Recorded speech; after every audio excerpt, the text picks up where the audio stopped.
Hello, everyone. My name is Yishai Galatzer. I'm from Amazon Web Services in Seattle.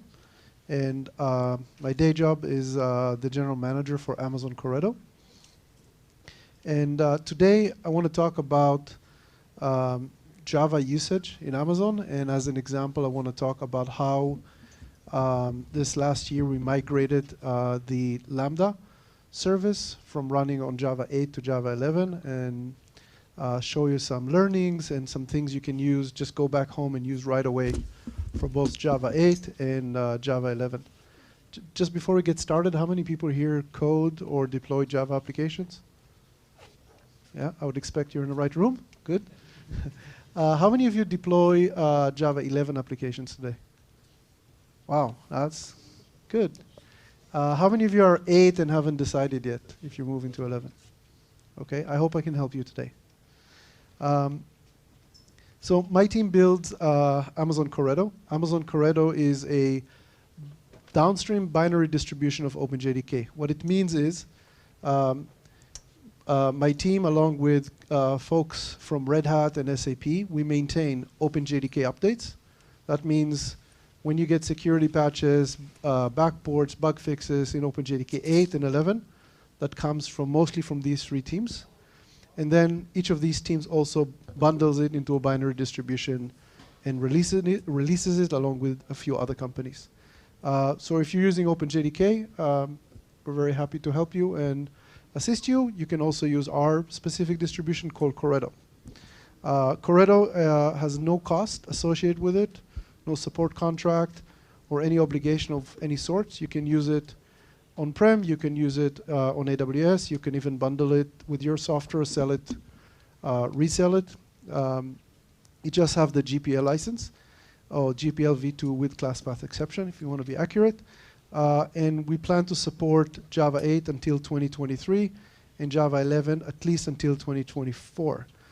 Every quarter we release security patches on the day. As soon as Oracle lifts the embargo, we work together with Oracle in this case and other companies to fix all the security patches across all the distributions. So whenever a Java release goes out, it has all the patches in place and there's no 0 days and risks for other distributions. It is a drop-in replacement for any hotspot-based JDK, and we support Linux, Windows, Mac OS, Docker, x86, and recently we added ARM64 support. We also introduced in July this year a new module called the Amazon Corretto Crypto Provider. This is a module that we've been running in Amazon for about 2 years. It accelerates crypto operations by about, this is not an exact number and I can talk about this on its own for about an hour, but about 30 times faster.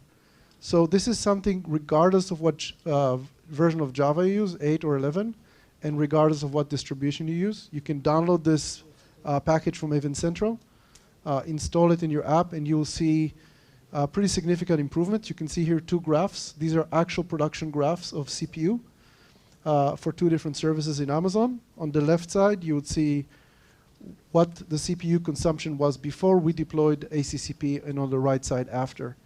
There are some big customers already using this outside of Amazon, seeing very similar results. So where are we using Corretto in Amazon? Pretty much everywhere.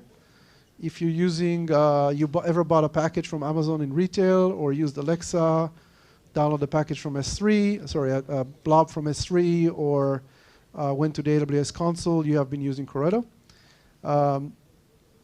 Corretto 11 today is the default Java implementation on Amazon Linux 2.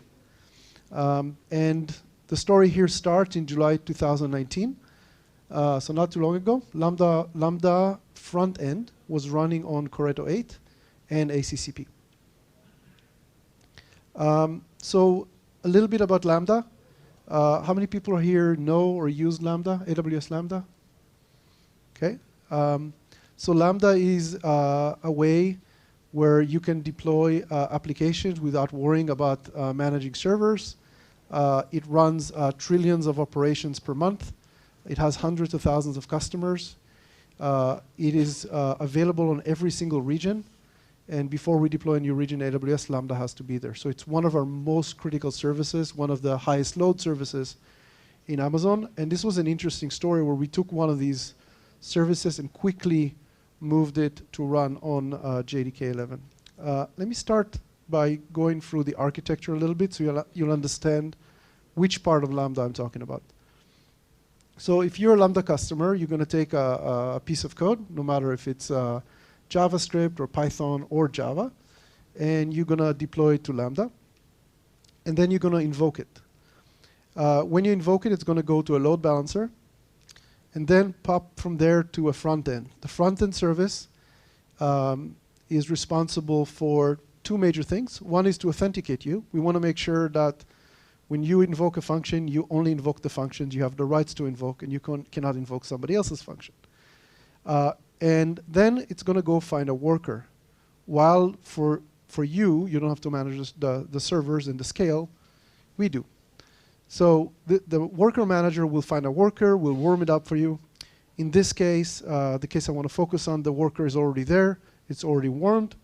And the front end will invoke your method on that worker, return the result to you. So it's important to understand in this talk, I'm not talking about running Java code effectively on Lambda. I'm talking about running any code and specifically how we optimize the front end service. We later continue to work on these other services as well. But in this talk, I just want to keep it focused on that. And it means if you're running Lambda with any software whatsoever, you've been getting the benefits of this work. In this case, I want to focus even more. I want to focus on the synchronous flow. The synchronous flows mean you invoke a method, and you wait for the result right there. Any time spent on the front end adds latency directly to the time it runs to run your method. So that time there is quite critical. Every time we can cut this number down by a few milliseconds, every single function you invoke runs a few milliseconds faster. So as we're looking at this point at the Lambda front end, we wanted to do more. The service keeps growing, and we wanted to look at scaling. So typically, we just scale out, right? We just throw more hosts at the problem, and we get more scale. But at some point, you want to say, well, can I make each individual one of them better? So I can need to throw less of them, and I can scale better, and I can load balance better, and so on. So what is the first thing you do when you want to make something better? One way is for an engineer to go and say, I have an idea, I know what to do. But the other way, the way we prefer, is just to start with measuring. So we want to collect data on our service and how it operates, so we can then take our theories and test them against the measurements. So in this case, let's look at the invoke overhead time. This will be our P50 time. So the median request, or some people will say average, it's not exactly the same, but it's close enough. The average request takes X amount of time. But if you recall, we're talking about Lambda. Lambda runs trillions of operations a month. We want to look at higher percentile. So P99 means every request that runs, so every 100 requests will be worse than this orange line. This is not good enough. So we want to look at P99.9, or actually P99.99. So now we're looking at 1 every 10,000 of operations. Unfortunately, I cannot show you the actual numbers. These are trade secrets. But I can show you the scale. And this is very typical scale difference between operations in Java. Java or actually any other language. There's downstream services you're calling. There's other things that are happening rather than just the code you're running. So these things tend to go higher and higher as you go to a higher and higher percentile. When we measure, we want to measure all of them. It's really important what is the median time for every request. It's also very important to know what is the time of each 10,000 of requests. Remember, when you run trillions of operations, you're going to see many billions of operations a month at that purple line up there. So we looked at it and we said we're not very satisfied. We want to make it better. What do? So if you've been coding in Java, you know that one of the common things to look at is what is the GC doing here. So let's look at the GC. So we started graphing the GC pauses. And you can see that the P1, or the lowest GC pause when it happens, is about 50 milliseconds, and the highest GC pause is 140 milliseconds. That is actually not too terrible, higher than we want to see. Again, something to remember here, I'm going to keep talking about percentiles, and you got to remember every time you look at percentiles, you have to understand percentiles of what. In the first slide, the percentile was the percentile of the requests. In this slide, it's the percentiles of the pauses. Pauses don't happen all the time, don't happen on every request. They may happen once every few minutes, one every few seconds, one every few hours. So in this case, what this graph shows is when a pause happened, how are the pauses spread out. And we can see that pauses go as bad as 140 and as low as 50. So this is a metric that we use in Amazon. It's not commonly available on the JDK. It's called the Heap Memory after GC. What do we measure here? We don't measure the heap usage. We measure it exactly after, in G1, for example, a mixed collection happened.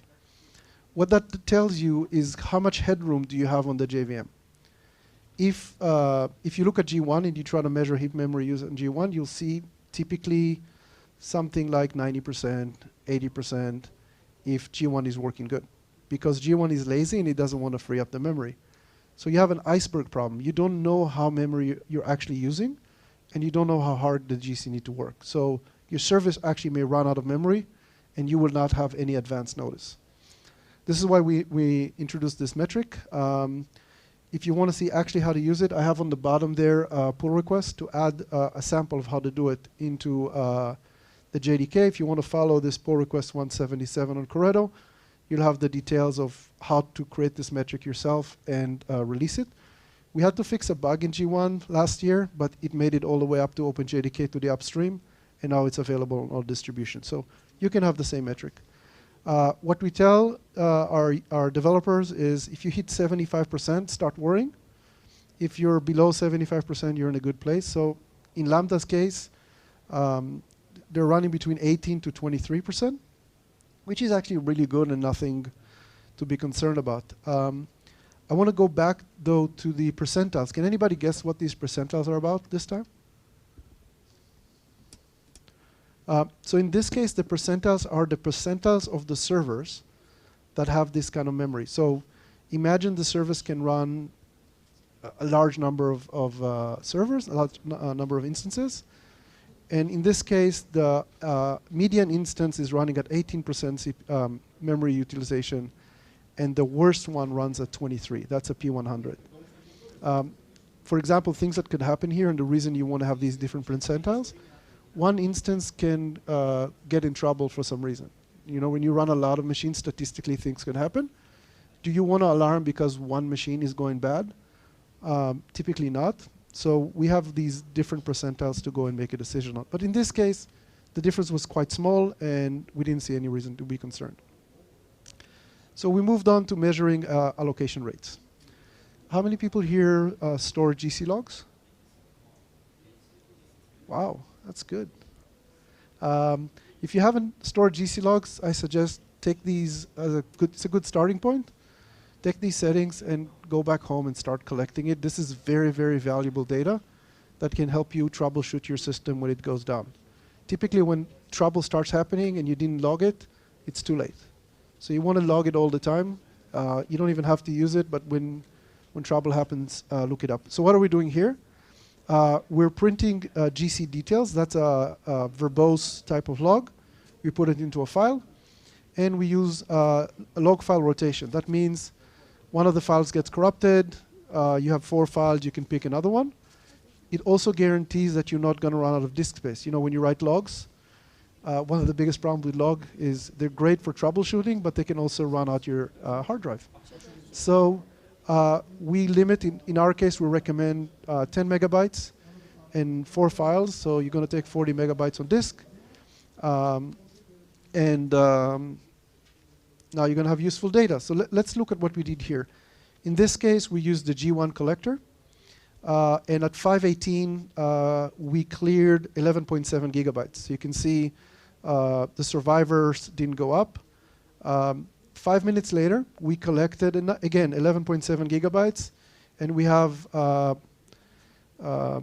something like 20-some megabytes remaining, but mostly 11.7 gigabytes were collected. So from that, we can calculate, it's pretty simple math, 11.7 gigabytes over 5.5 seconds. So we have an allocation rate of 2.1 gigabyte per second. Anybody here ever measured these numbers? 1, 2. Wow, okay. These are really good numbers to track. What they're going to show you is they're going to show you how hard your system is working to clear memory. We a lot of time forget in Java, we think GC is free, but when we allocate a lot of memory, we have a lot of cache misses, and we're making the GC work really hard, and application is going to start slowing down. So if I see numbers in the range of, let's say, half a gigabyte per second, I'm very content. If I see numbers somewhere in the 7, 8 gigabyte per second and above, I get really worried. This is a, say, high, but it's not a reason for concern, but it's definitely something you can work on and make better. But we're not content with that. So that's one good general metric. The problem with this metric is it changes with the load.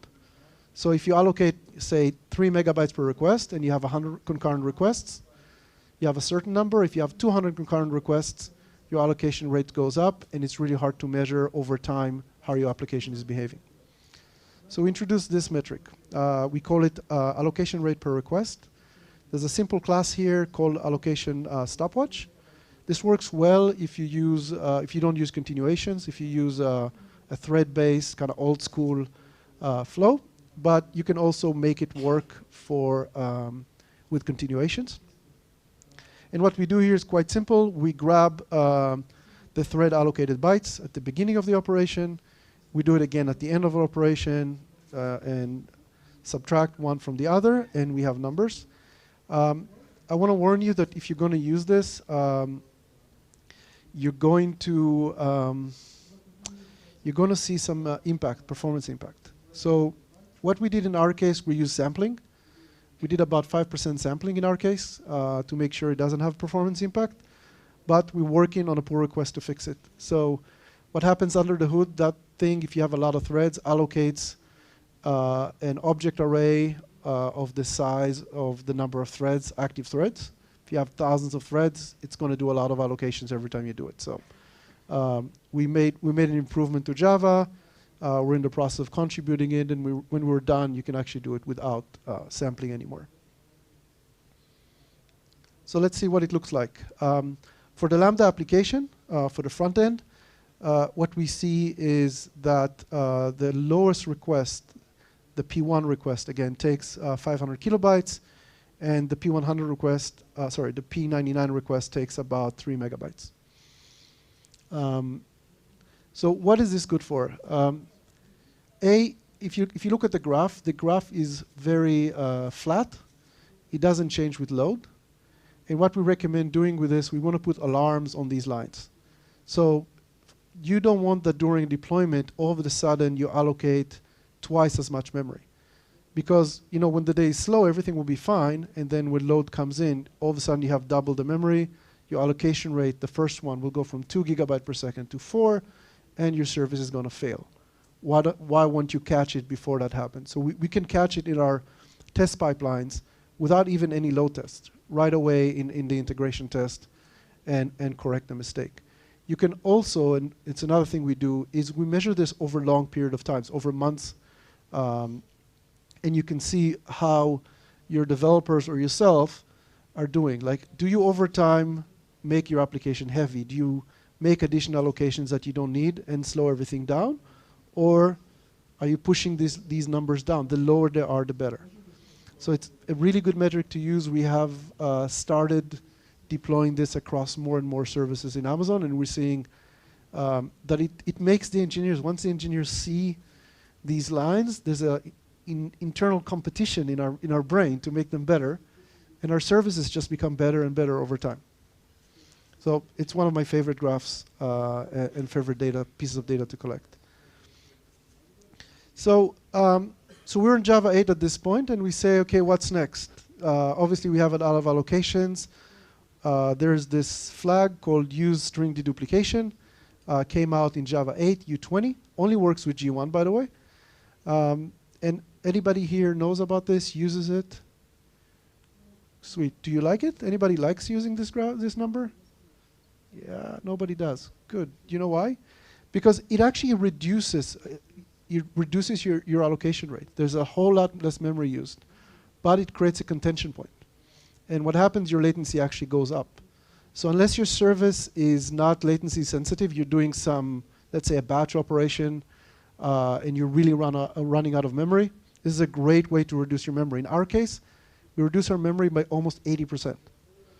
But since we're not memory bound and we worry much more about latency, we turned it off. And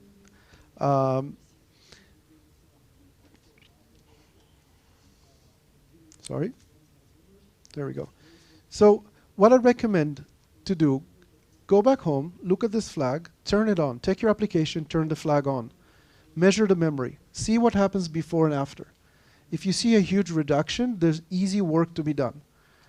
Go back to your dependencies, go back to where these strings are allocated, and I'll show you in a second how to do it, and go and reduce them. Or you can go to JDK 11 and get a lot of that stuff for free.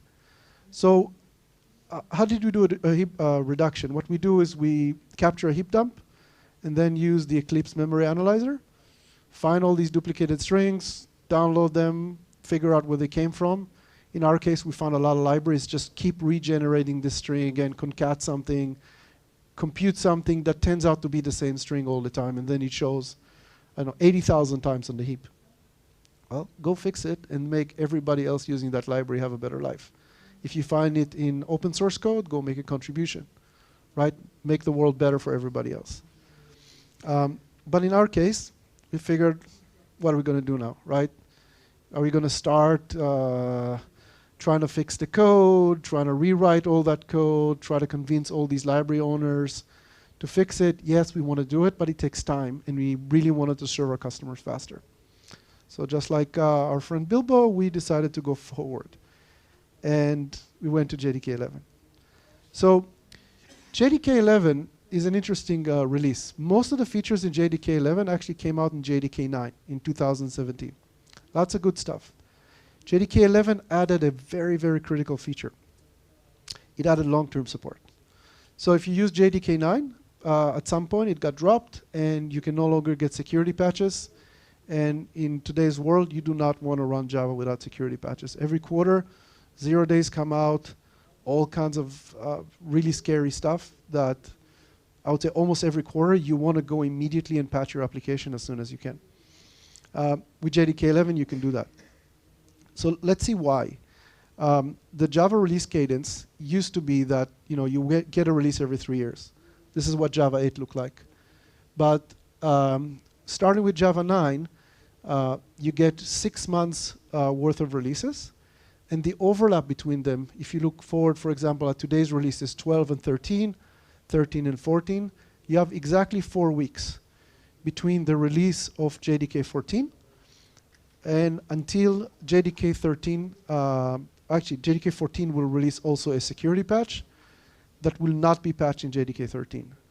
So that means 4 weeks later, you're out in the cold, and if you're not able to update to JDK 14, you're stuck. Your service could be exposed to pretty bad stuff. So generally, we do not use these feature releases in production. We rely on the long-term releases in production.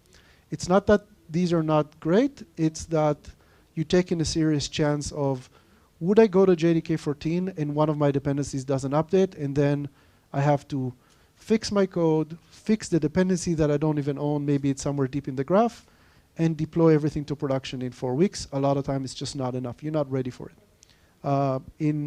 We experiment a lot with that with teams in Amazon, and we found that, yes, our teams are able to do it, and there are roughly 1 in 10 teams are able to keep up.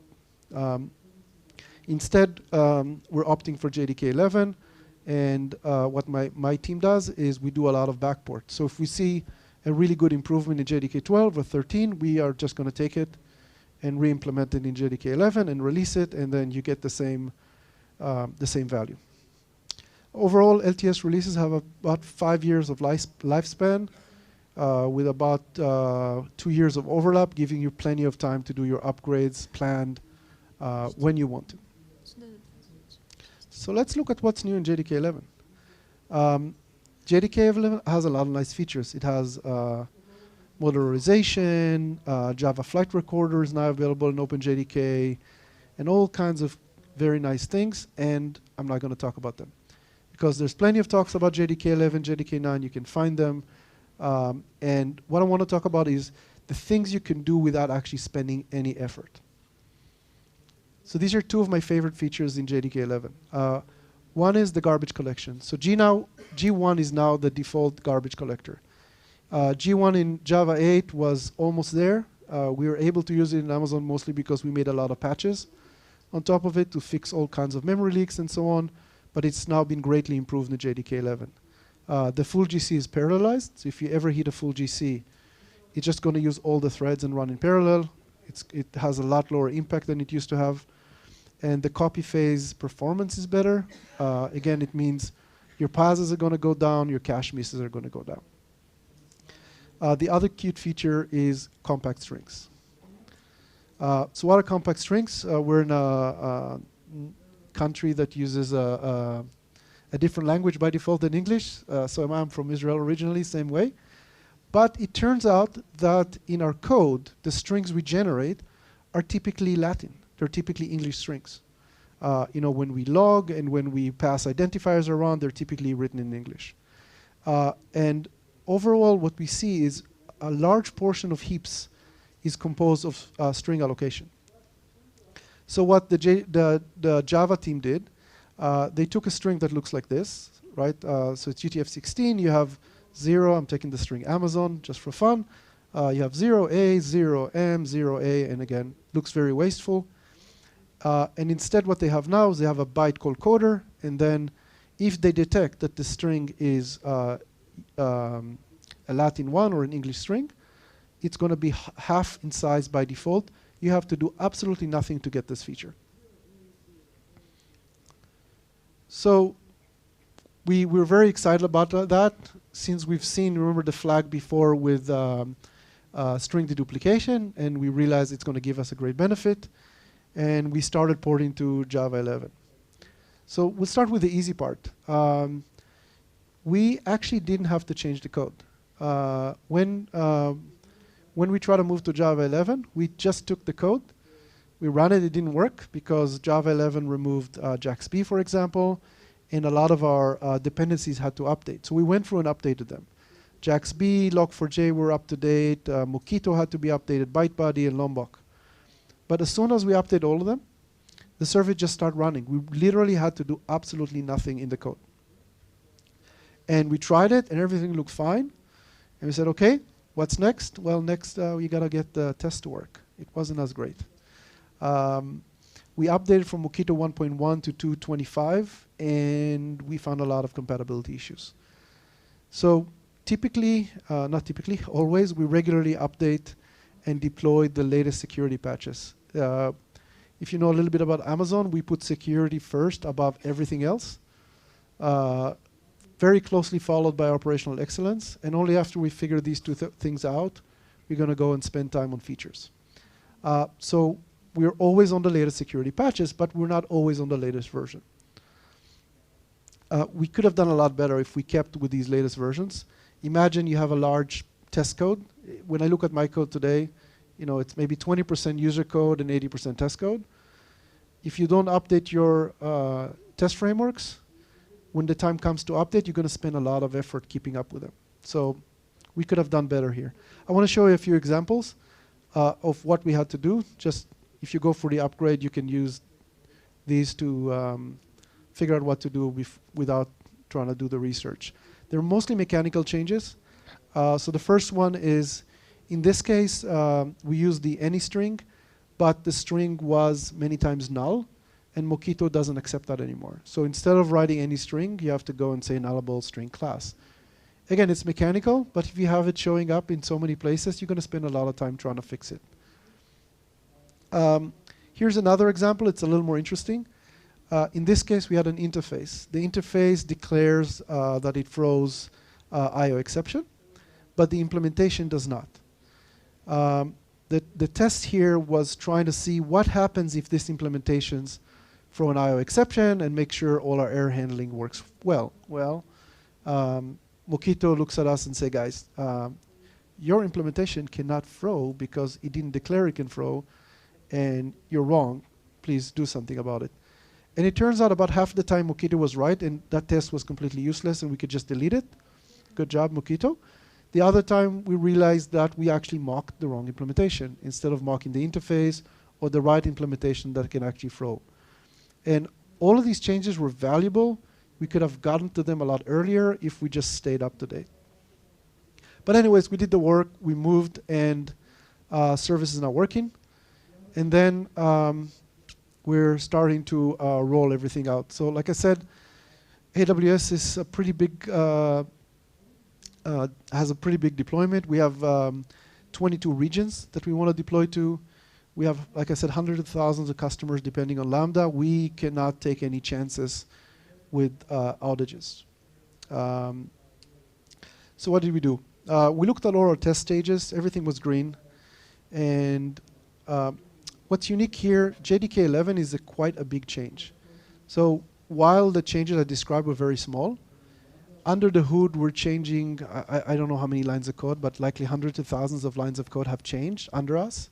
How do we know that things are going to keep working, right? We have all these unknown unknowns. We don't know what is going to break. We have very extensive tests, but what happens if this works and 2 weeks in something starts breaking? How do we roll that back after we made all these changes? How do we limit the blast radius? So we never want to have, roll to one region, then roll to the next region, roll to the third region, only to find out then that we broke 3 regions at the same time. So in this case, because it's such a large scale change, we decided to move more slowly, build more confidence. And then what we do is we roll out to a small region and then monitor carefully. We observe, we make a decision by service, by risk, how long we want to observe.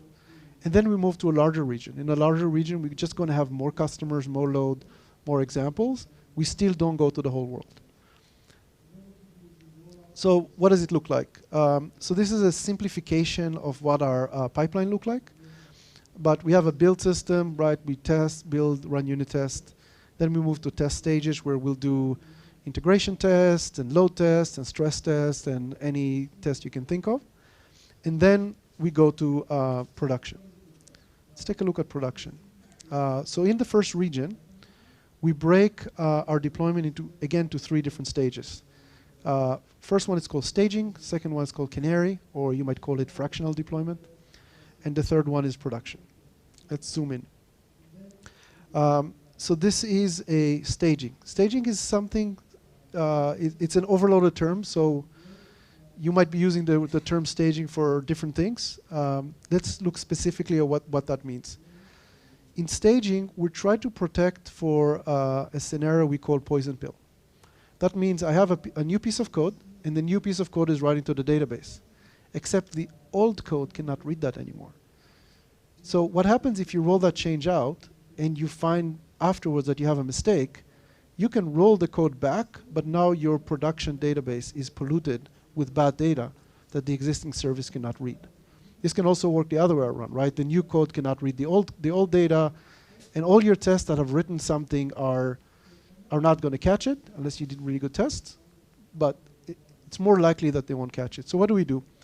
We deploy a small number of instances, but we limit the traffic flow to a test area. So we can replicate the customer data, but we don't write it to the customer part of the database. We write it to a test part of the database.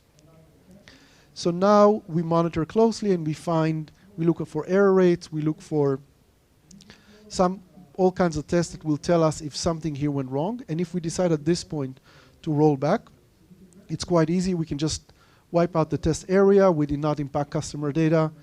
And we can automatically roll back this change and go back to safety. After we do that, we move to the stage called canary, or partial deployments. So at this point, we deploy the code to a subset of the servers. And now we start talking against the production database. And we start looking for things. Again, elevated error rate, any signs of stress, elevated latency, anything like that. If we see anything we don't like, we have automatic rollback alarms. What that means is we don't wait for the developer to get the alarm on his beeper and figure out what to do and think about it. The system automatically just rolls him up, kicks it out, and we go back to the blue stage above. So there might be a few intermittent errors that customers see, but they will go away very quickly.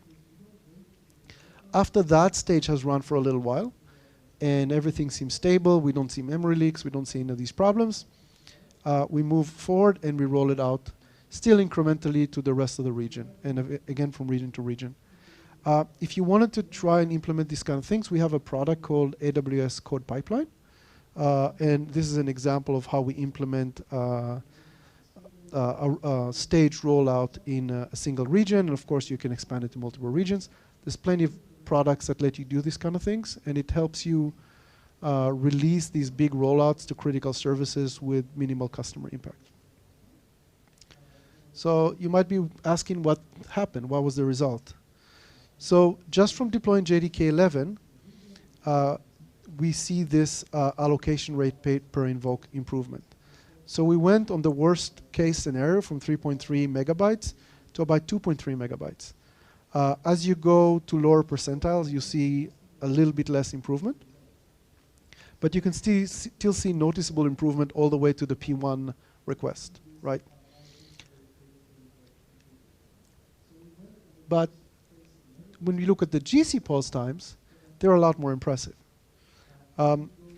Even the P1 request dropped from 50 milliseconds to roughly 20 milliseconds. Imagine the work here on the service was literally a day of work, right? Most of the work happened on the test code. If we wanted to get something similar like that by doing engineering work, the risk, the changes, the time to do it, build it, and release it would have been a lot higher.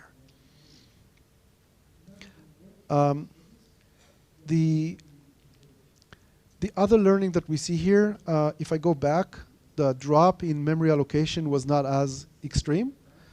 And we think, our theory is that the GC pause reduction happened because of the combination of the improvement in G1 and the combination in reduced allocation rate. So let's look at the measurable impact on you, the customer. When we look at the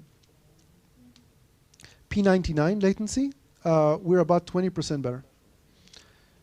When we look at the P99.9 latency, we're 40% better. That again means, we think it means that there's a very strong GC impact, because if you recall, the furthest we went out in percentiles, the furthest things got improved. But surprisingly, when we went to P99.99, it was actually not as good. It was 33% improvement. So that meant we had more things to explore, and we're actually, these are things we're working on next, and they mostly came from our dependent service. So the dependencies of the front end were impacted by similar things, and now we're improving the downstream dependencies, and we'll be able to drive the latency even further down. Well, overall results, there are no bugs, no customer impact.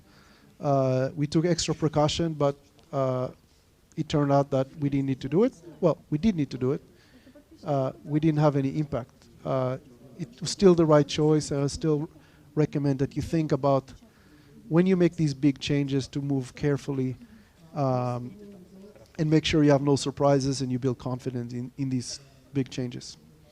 And of course, our customers, I assume, have now enjoy a much faster invoke. So back to the pattern is very simple. We measure, improve, observe, and just do it again and keep doing it and keep doing it. And overall, over time, you're just going to see things improve rather than slowly decay.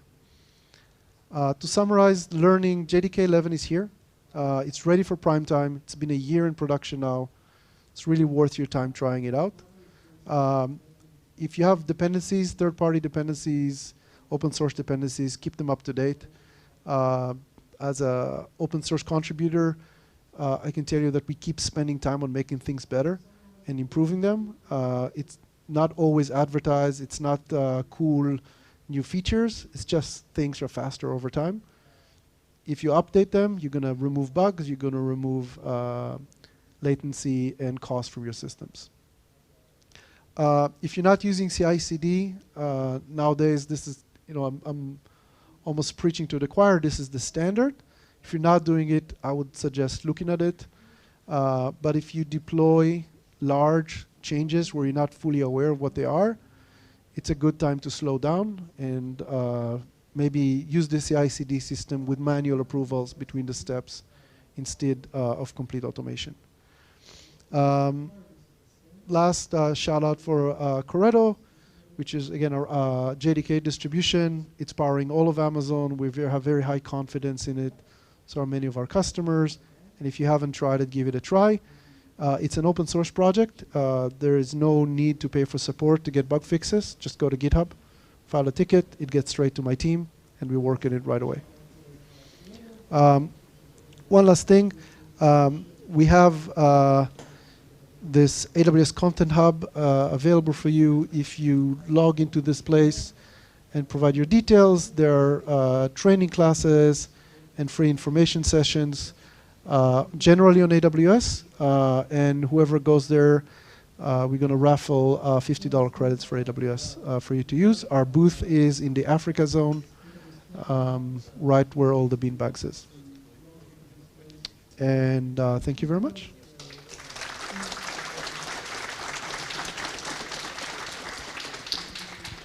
Сейчас у нас время вопросов. Thank you very much, Yishai. Alexander Petrosyan, MTS. Quick question about pre-compiling. Do you use any, you mentioned the warming up of the services. So are you using something? And if you do, did something change over from Java 9 to Java 11?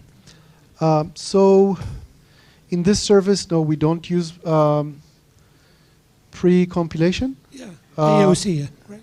Yeah, but we have experiment with ahead-of-time compilation. It's something we're still trying to find a sweet spot for. The main reason is that pre-compilation sometimes makes the payload bigger, and you're trying to balance between the time to warm up the service and the time to transfer the bits over. We're still not at a conclusion of how we want to use it, but it's definitely an area we're experimenting with. Without it just warming up, it's completely non-trivial, right? The test, the warming up mechanism, it cannot know all the flows through the function, and so it cannot ideally warm it up. It will somewhat warm it up. I agree. The thing we see with AOT, AOT right now is not profile-based. Because it's not profile-based, it's significantly slower. Again, if you look at these improvements, imagine you run a fleet of, let's take a reasonable number, 1,000 machines. Do you want to run 1,000 machines or 1,500 machines? The cost, financial impact is quite high, and there's a trade-off between the two. So what we're trying to work on together with a lot of other folks in the OpenJD community is to figure out a way to do AOT plus JIT afterwards. So we find a nice balance. There's 3 or 4 projects going on at the same time right now between all the big players in this field. Hopefully we'll end up with something interesting to tell you next time. Cool.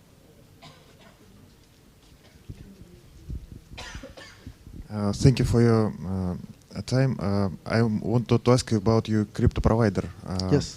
We recently moved our big code base from C++ to Java, and everything is okay, but our latency on SSL handshake is more than we have with OpenSSL. How this crypto provider is in speed with regard to OpenSSL, and do I need to just put this dependency and everything magically will work 30 times faster? So the answer is yes. It will not magically work. It will work because of a lot of hard work. But yes, so ACCP has two types of components in it. One is libcrypto from OpenSSL. And the work we did there is to do very highly optimized JNI binding, because while libcrypto is very fast, the JNI layer can add a lot of cost. So we spend a lot of time optimizing it, so it's almost unnoticeable. And also we added a few cachings and optimizations on top of that. Some things we decided we can implement better and more efficiently in the libcrypto, and then we did it ourselves. For example, secure random generation we're doing on our own. All you have to do is take that package and add it. And you have two ways to turn it on. It's a JCE provider. So either you pass the property files at command line, and that's great if you don't want to recompile your application. Or there's a single line, it's a long package ID .install. And you turn that on and you're on.